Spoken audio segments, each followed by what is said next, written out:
Our plan is the same. 4 groups, 2 in each. We're not all gonna make it through, but this is the only way.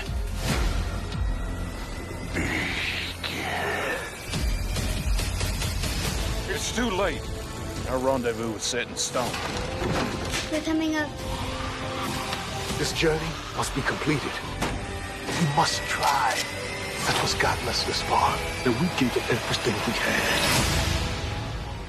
What's up, YouTube? It's your boy, it's your homie, FuturisticMike, and I'm back with another Walking Dead video if you're new. Now, this is going to be the recap and review for The Walking Dead Season 10, Episode 16, titled A Certain Doom. If you're a fan of The Walking Dead, if you love The Walking Dead, hit the like on this video. If you're new to my channel and this is the first time you're finding me, subscribe and turn on those post notifications so when I post videos on The Walking Dead, you get them.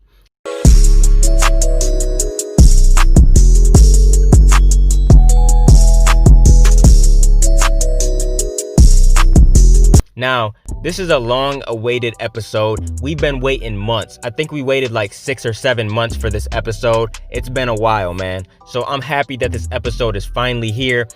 I'm happy that I get to break it down and talk about it with you guys. I want to talk about my favorite scenes, and I'm going to recap it with you guys. So here we go. Let's get right into it. Now, when the episode first starts, it's that opening scene that we all seen from a while ago. They were advertising this scene. It shows Gabriel and a lot of the other group, they're getting ready for this war with the Whisperers. And Gabriel is talking to the kids and he's saying how, you know, they're protected because they got all these communities and stuff like that. He says they got Alexandria, Hilltop, Oceanside, the Kingdom. And then he was like, I'm not done yet. And she said, who is that other finger for? And he says, the others. So basically he means the people that aren't there with them, that are far away, are still there to help because they're still part of the family. And then we see this mysterious masked man, and we've been wondering who this is for a while. We kind of wondered if this was Maggie or somebody on Maggie's team, you know, but it wouldn't make sense that it was Maggie because then it does show Maggie and she's reading a letter and she's being asked to come back because so much stuff has happened since she's been gone. In this letter, she learns that Jesus, Enid, and a whole bunch of other people have died, and she's being asked to come back because, you know, the group needs her help. Then it shows Beta, and he just plans on taking over. He plans on killing all these people. So the group has to be worried because all these zombies and these whisperers and stuff are coming their way. So the group definitely is probably worried about this. Okay, now that we're past that opening scene that we've already seen, now we can really get into it. So we see Eugene, Yumiko, King Ezekiel, and they're all just sitting on the side of the road. It seems like Eugene wants to give up. You know, it seems like he doesn't have any more fight in him because they've been going for a while. They haven't found anybody. They still haven't found Stephanie. So the king does what he does best. He talks some sense into Eugene and says, you can't give up. You know, he gives one of his speeches. And the king is so good at doing stuff like this. He's always been known for doing this. Ever since we first met him in season 7, when he had the tiger, when he had Sheba and everything. You know, he's been really good with giving speeches and motivating people. And that's exactly what he was doing for Eugene. Now, Gabriel and everybody's plan involves leading the walkers away from the hospital that they're in by having them follow an old wagon mounted with a massive stereo system. You know, the zombies will follow the wagon until they reach a cliff and launch themselves into the ocean below. 2 teams cover themselves in zombie guts so they can sneak through the horde with stereo equipment and get the wagon moving.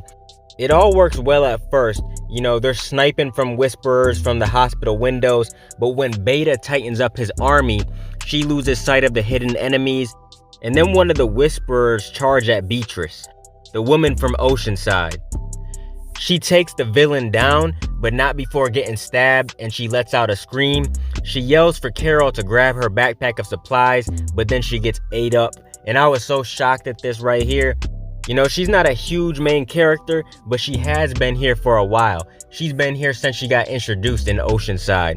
So I was pretty shocked about this.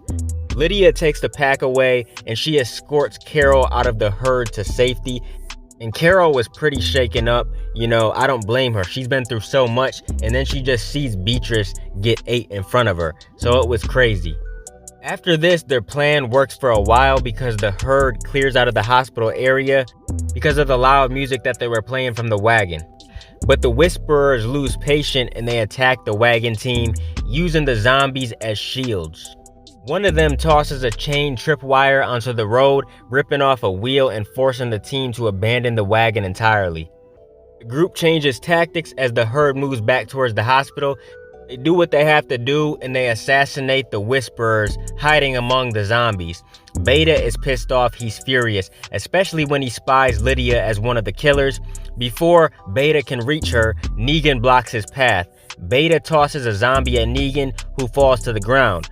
But before Beta can end one of his rivals, Daryl comes in with double blades and he puts them into Beta's eyes. The Whisperer leader screams and he stretches his arms out wide and he starts hallucinating that the zombies start to worship him as a savior. In reality, the walkers begin to eat Beta up and he actually has a smile on his face. It's like he's enjoying it because he actually thinks that the zombies are on his team. He really thinks they're a part of his team, so some part of him actually enjoys getting ate up. He really feels no pain. It's like he's blended in with the zombies for so long, they're a part of his family, so he literally feels no pain.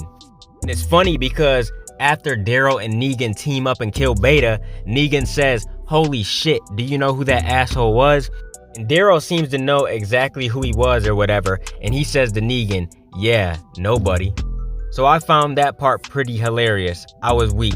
Gabriel evacuates the team from the hospital tower as Whisperers break in. The priest Gabriel stays behind to defend the area, taking out a couple with a shotgun before being overrun. It really seemed like Gabriel was gonna die here. It seemed like they might have sliced him open and tossed him down the elevator shaft, but it didn't happen like that. We know Gabriel died in the comics. He was coming down the tower or whatever, and Beta kind of sliced him open and his guts were hanging out or whatever. If you guys read the comics, then you know exactly what I'm talking about, and that did not happen. He did not get a death in this episode, and it did not follow the comics at all. And you know, some people are saying that maybe Gabriel should have died because there was no major deaths in this episode, and some people are saying that at least one major death was needed. Because if you guys know The Walking Dead, then you know that for every season finale, there's usually a major death, but nothing happened in this episode. But anyways, this mysterious metal mask dude comes in the room with some tricks up his sleeve, man. This dude has some skills for real. And this mysterious person disposes of all the Whisperers trying to kill Gabriel. I for real thought Gabriel was a goner. But who walks in after the metal mask dude? No other than Maggie Ree. My girl Maggie. She reappears after reading Carol's distress letter. We don't find out about the community she's been living with or the identity of the masked man just yet, but it's a relief to get Maggie back on the series. It's such a relief. I was so happy. Now, Carol has been dealing with the fallout of letting Negan out of jail and his help in the attack on Hilltop. She's really been dealing with that because we know that she asked Negan to do something for her, and that was to kill Alpha. Now, Lydia senses Carol's outsider status and tries to offer companionship. Two of them eventually take it upon themselves to lead the herd to the cliff once the wagon is destroyed. As they approach the drop into the ocean, Carol says that she will do it herself, so she tells Lydia to step aside. She says, "My choice, I'll finish it." With zombies at her back, Carol walks right up to the edge and stares hundreds of feet down to the crashing waves. Just as she's about to end her life, Lydia grabs her and pulls her back behind some rocks, and they watch the zombies walk by. You know, they end up falling down into the ocean. The two of them hold each other and cry as Lydia tosses her mother's mask over the cliff. And I think this was a symbolic end to that abusive life chapter when it comes to Lydia. You know, her mom really did abuse her. I thought this was a beautiful moment. This was my favorite scene of the episode, Lydia and Carol. I really enjoyed this episode. I really also enjoyed Negan and Daryl working together as well. I really liked to see that because they really hated each other at one point, and it was good to see them work together to take down this villain Beta. But I seriously loved this Lydia and Carol scene. It was seriously so beautiful. I loved that moment. Because I think Carol actually really was going to end her life. You know, she's been through a lot. I don't think she cares at this point. She was definitely going to jump over that cliff. She feels like she owes it to everyone because she caused so much pain. She feels like she caused the disappearance of Magna and Connie and all them. If you guys remember in the first half of season 10, she feels like that's her fault, and she feels like a lot of other things are her fault. So I think she actually would have jumped over that cliff, you know, just to save everyone. But luckily Lydia grabbed her, and hopefully her and Lydia can have a really good relationship moving forward. Now the episode ends with 2 meetings that will have fans theorizing like crazy. We have Eugene, who sadly arrives at the rail yard too late to meet his crush Stephanie. As his group is ready to leave the area, they are blinded by floodlights as armored soldiers storm the area. It's like stormtroopers, you know, from Star Wars and stuff. It seems like it's these type of characters. Is this Stephanie's group or someone else? I believe it's like the Commonwealth or something. It seems like these people come from a very advanced settlement, so we're gonna see all about these people in the last 5 episodes of season 10, and I can't wait. It's definitely the Commonwealth, because in the comics, that's the last chapter for The Walking Dead, so I have a good feeling that's who this is. And then we get to poor Connie. She has somehow survived in the cave, but stumbles exhaustedly through the woods before collapsing. Her eyes open briefly as a horse approaches her. She sees that the person riding the horse is Virgil. I know you guys remember Virgil. He's the guy that kidnapped Michonne and everything. It's the psycho who captured and drugged Michonne. So hopefully Connie doesn't suffer the same fate. I think Virgil has learned his lesson. I think he's gonna become a better man. I think we possibly could see Virgil in like the Rick movies or something like that, you know? So we just gotta wait and see. I feel like he's definitely gonna help the group. But it was so good to see Connie back. You know, just a fun fact, I think she was absent from The Walking Dead for a while because she was filming that Marvel movie. So she's back, and it was good to see her, and I can't wait to see where her story goes for the last 6 episodes of season 10. Now overall, this was a very good episode. I'm gonna give it a 9 out of 10. Some people are saying it didn't meet their expectations because we had to wait so long. They thought it would be better, and it was actually standard runtime too. It was like 44 minutes long. It could have been longer since we had to wait so long, and we already seen the opening minutes a while ago. So they could have added on some new footage. They could have made it like 50 minutes at least. So some people are complaining about that, but it is what it is. At least we finally got the last episode of The Walking Dead. I'm happy about that. You know, I'm happy we finally got it. But yeah, man, I really loved this episode. I'll give it a 9 out of 10. I definitely enjoyed it. It was a good season finale. Not my favorite season finale of all time of The Walking Dead, but it definitely was good. It's definitely up there. Actually, no, what am I saying? I can't even say season finale, because like I said, there's 6 more episodes to the season. But yeah, it was definitely a good episode. They were hyping it up as the season finale.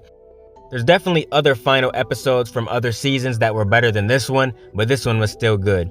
What did you guys think? Comment everything down below. Comment your thoughts, predictions, and everything else. And what are your theories for the rest of the season? Let me know what you guys think. Keep supporting your boy, and I'll be continuing to bring y'all The Walking Dead content in the future. Make sure you guys like, comment, and subscribe, and smash that notification bell so you can never miss a video. Let me get out of here, y'all. It's your boy FuturisticMike, and I'll talk to you on the next one. I'm out. Peace.